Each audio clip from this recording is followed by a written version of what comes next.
A random woman on the street gave me a Valentine's Day card. I wish I hadn't opened it. It read, "Will you be mine?" There was no name, no one to whom it had originally addressed, just a crumpled red envelope and a blank white card with the aforementioned question written inside on the right. The black ink had smeared, either at the time of writing or sometime during its travels through the curious woman's pocket.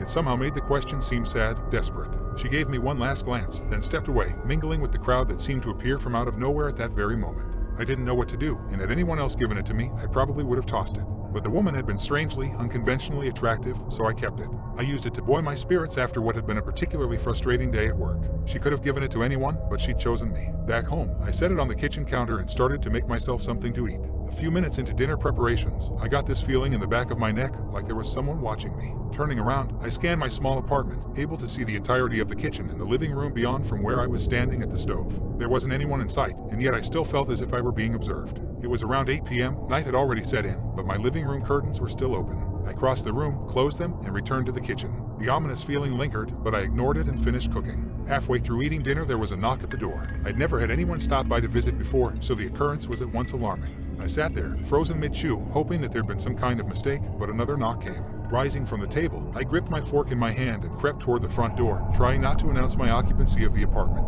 Reaching the door, I peered through the peephole, not exactly dreading what I'd see, but hoping not to see anyone. My hope panned out, there wasn't anyone there. And yet this unnerved me, because I hadn't heard any departing footsteps. Carefully, fork gripped tightly in my right hand, I opened the door an inch. No one occupied the space beyond, so I opened it all the way. The threshold was empty. Both ends of the hall were empty. I didn't notice the evidence that anyone had even been there until I took a tentative step into the hall. Turning around to re-enter my apartment, I saw that someone had written something on the door. An unsettlingly familiar phrase, "Will you be my mine?" And just like the ink in the card, the writing, dark paint, I hoped, was smeared, the letter E in mine no more than a trailing blot. I hurried back inside and slammed the door. My heart was going crazy. I sensed that something was happening, that I was being subjected to some kind of prank or harassment. I had to hold onto the wall as I made my way back to the kitchen, my anxiety making my steps unsteady. As I returned to my seat at the table, my appetite utterly lost. I was suddenly beset with the urge to look at the card again, to read it again, even though I knew what was written inside.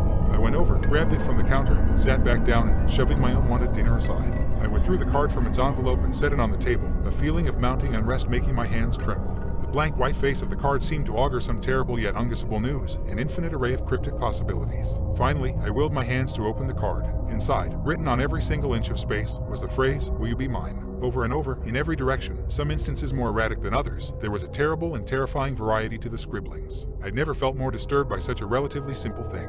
"Will you be mine? Will you be mine? Will you be mine?" I threw the card away, but after a few moments spent on the couch trying to calm myself, I got up, fetched my candle lighter, and burned the card in the kitchen sink. As the flames consumed it, crumpling and blackening the material, I felt a new sensation, not exactly nausea, but a bodily lightness. I gripped the counter, attempting to steady myself. It wasn't until I had practically keeled over that I noticed the fumes weren't gray or black or the color of any smoke I'd seen before, but red as the envelope the card had been in. Consciousness began to ebb away just as I heard the front door open. I remembered then that I hadn't locked the door, I'd merely slammed it in my panic. "You idiot," I thought to myself as darkness took me. I awoke on my kitchen table, and the first thing I noticed was the chill. I was naked, had been stripped completely. Given the circumstances, as terrible as they were, I expected to be bound, but I was not, and promptly rolled off the table when I shifted my weight. I landed hard on my shoulder, and briefly hoped that I'd pass out again, if only to stop the flare of pain. Recovering, using the table for leverage, I stood up. My senses were rekindled completely when I saw what was smeared on the table's surface. It was, unmistakably, blood. My blood. As if activated by the sight, my nerves exploded, and pain coursed down the front of my body. I fell to my knees, my body overwrought with agony. With one eye open, the other closed, as if that had somehow mollified the pain, I examined myself. From the top of my chest all the way down to my groin was the word mine,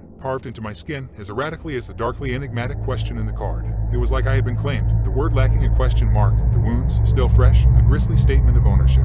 Every movement, no matter how subtle, brought a new spike of breath-stealing pain, so I just stayed there, kneeling on my kitchen floor, as errant streams of blood trickled from the wounds that had not yet coagulated. My one attempt to call for help brought so much pain that I almost fainted, so I refrained from doing even that, not wanting to bleed out while unconscious. I stayed like that for over an hour, until my body had grown somewhat accustomed to the debilitation. Then I stood, cringing against the only slightly diminished agony, and shedding no small number of tears, and called the police. They came, I was taken to the hospital, and they investigated what they could of my apartment and the evidence therein.